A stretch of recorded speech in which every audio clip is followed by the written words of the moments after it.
Today we're going to spend another day looking at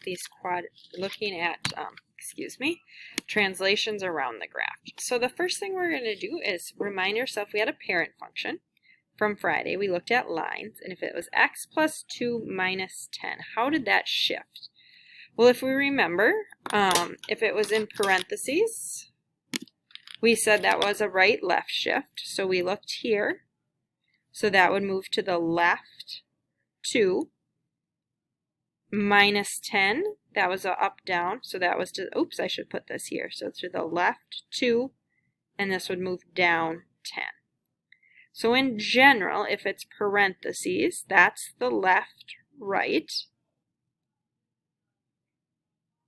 And this one is the up-down. Now the tricky thing is, left was when it was plus, right is when it was minus, up is plus, down is minus. So we're going to take a look at we're going to call it a parent function today. So a basic function before it shifted. So the first one is x squared. So let's take a look at this in terms of a table. So negative 2 squared. So negative 2, we square it, is 4. Negative 1 squared is 1. 0 squared is 1, or 0, excuse me. 1 squared is 1. 2 squared is 4.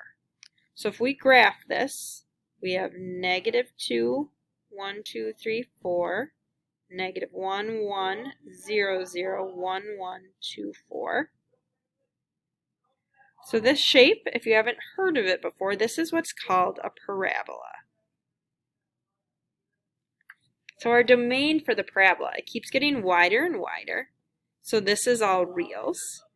But our range, up, down, it never goes below this, so we would say y is greater than or equal to 0. The vertex is the bottom part of the parabola right here, so that is the coordinate 0, 0. And our line of symmetry, if we were to fold this in half, it would fold in half right along this axis, so that equation of the line is x equals 0. So what we're going to do today is we're going to take a look at some of these shifts. So what happens? And we're going to see if it follows the same shift that we did yesterday. So if we take a look at this first one right here. So here's our original. So, and I'm going to dot that vertex. So what happened to these points? 1, 2, 3, 4. So our original equation is y equals x squared. So the shifted function, it moved down 4, so y equals x squared minus 4.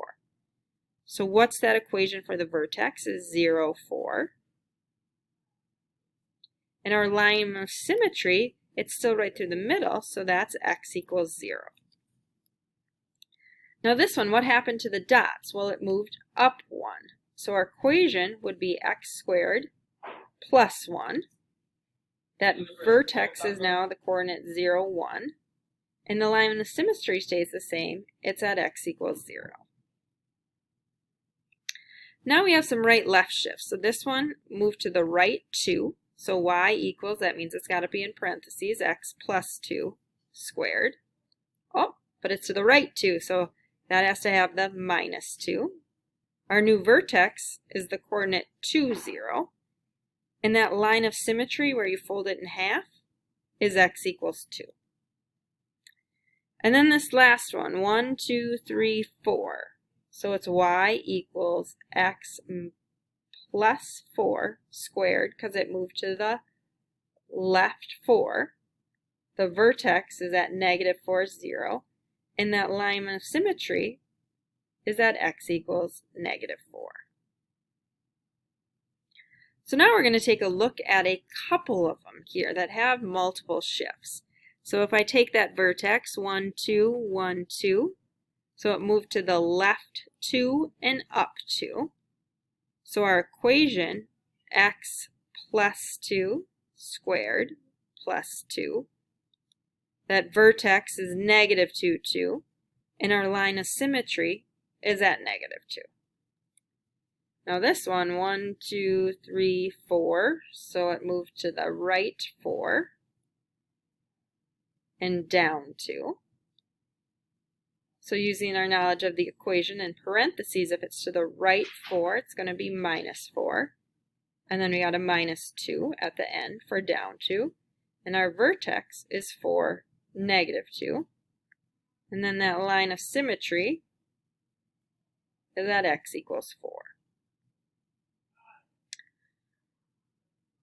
So what we're going to do is write this in general. So in general, if we have y equals a left-right shift in our parentheses, and then an up-down shift at the end, we can tell our vertex from it, because it's just that shift. So our vertex is that h and k. And always remember in your vertex, that right-left shift, that's that opposite. And our line of symmetry is just x equals h. So looking at an equation here, how would we describe this shift? This went to the left 4 and up 5. And this one moved to the right 1 and down 7. And our vertex for this first one would be negative 4 and 5. And our line of symmetry would be x equals negative 4. And for this one, we have 1, negative 7. And our line of symmetry is x equals 1.